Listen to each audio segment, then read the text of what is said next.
Okay, I was meaning to do this video quite a while ago when it was still fresh, but I'm lazy, and yeah, long week at work. Anyway, so regarding Blizzard, the whole Diablo Immortal clusterfuck announcement, a friend of mine finally got around to asking me about it. Generally not asked for my opinions, which is why I'm here to give them anyway. When finally asked about it and my thoughts on the matter, if I was in the crowd there at the announcement, I wouldn't have been one of the people booing.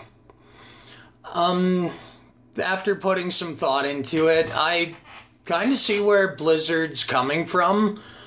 I don't think it's so much a matter of their sales slumping and whatnot. They tend to do fairly well for themselves.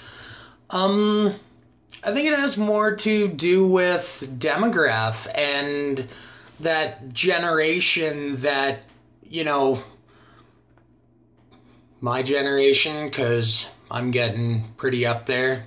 I'm pretty sure within a couple years I'll be fossil fuel in the ground, well protected by environmentalist idiots. Anywho, you know, the people that were hardcore fans of Diablo having LAN parties way back in the day, and they're all grown up now. You know, they got kids, they got stuff to do. I don't, but I'm not exactly a stellar example of a human being either. So regarding the announcement itself, though, a lot of backlash about the notion of Diablo going family friendly. Not quite such a big deal to me. My thoughts on that being that, you know, from one perspective, they have to make a product that is still going to appeal to older fans. Diablo Immortal is not that product. In fact, I don't even think Diablo 4 is going to be that product, because I think Blizzard is going about trying to implement this idea the wrong way, but where it seems to me like they're trying to come from is with the whole family friendly thing is we make something family friendly where, you know, dad, or in most cases, I mean, a few rare cases, I guess, you know, dad or mom, or this day and age, dad and dad, whatever. You know, maybe they grew up on that kind of game. Maybe they are fans of the series. And if it's kid-friendly and for a mobile device, maybe they're cool with putting that in front of little Billy, Sally, Hermione, whatever. Just saying. The fact that they're making it engageable between the parents and the kids, well, that's a way for the parents to keep track of what the kids are doing, but also a means of some extent of, you know, at least some type of involvement between child and parent figure.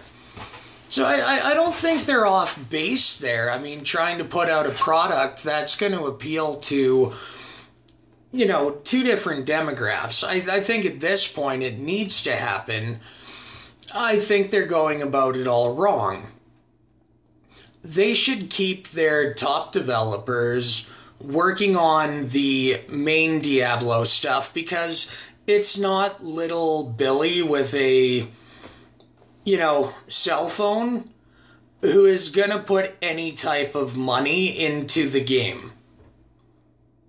It's Diablo. If you're gonna make a kid-friendly version, it's just to introduce them kind of to the theme and source material so that when they turn 12, Dad can show them the glory that was Diablo 2. And speaking of that,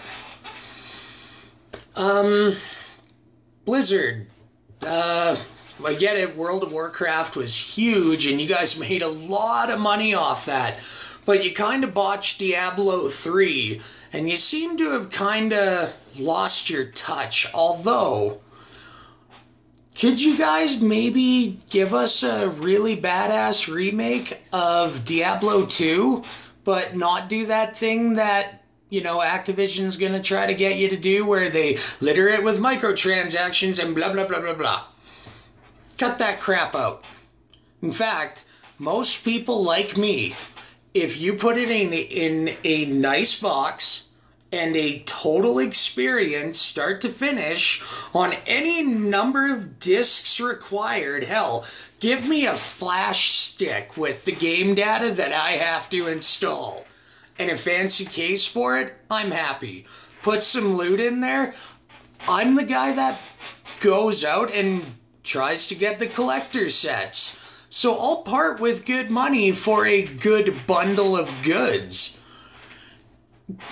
Cut it out with putting out the product that's like 2/3 of a game. You have to pay for the final third of it in the form of DLC. And then, if you want the plot holes filled, it's another $60. Cut the shit. Nobody needs it. Single product, nice package, quality loot, don't go full Bethesda on us. And put out a good, mature rated game. In fact, if you want to bring Diablo kind of back into the gamer fold, I have a suggestion. Now hear me out on this because it might be nuts. I heard that there was a Diablo game planned that was supposed to be kind of more Dark Souls-like. You guys need to take your cool idea for Diablo and give FromSoft a call. Right now. Because that would be a game I would part with good money for. Big Souls fan, big Diablo fan. I'm not disappointed by Diablo Immortal. I'm more disappointed by finding out they moved their good developers onto mobile crap. Because, like, no. I'm not going out to spend money on that. Nuh-uh. Won't be me. Make it as kid-friendly as you want. I don't have kids. So what good does it do me that you guys have the people that gave me something I really enjoyed once you fixed Diablo 3 and now have them working on mobile games? You guys may as well call FromSoft and try to get a Dark Souls-style Diablo game going, because it's probably going to pan out better than anything you do yourself. And then stick to a nice basic FromSoft style formula. Vanilla game, full experience, full DLCs to make the experience even better. And if you're not going to do a Game of the Year edition where you can bundle all that up in a nice little package, if I have to pay for each thing individually, give me what I'm paying for. I'm just trying to give you some tips on how to do that better so you guys don't go the way of EA. Big fan of your work. I'd rather it not go that way. Sort your crap out. Activision, let Blizzard do their thing. Let them put their best back on Diablo. And Blizzard, for the love of God, please consider a Dark Souls style Diablo game. I would salivate. Mike out.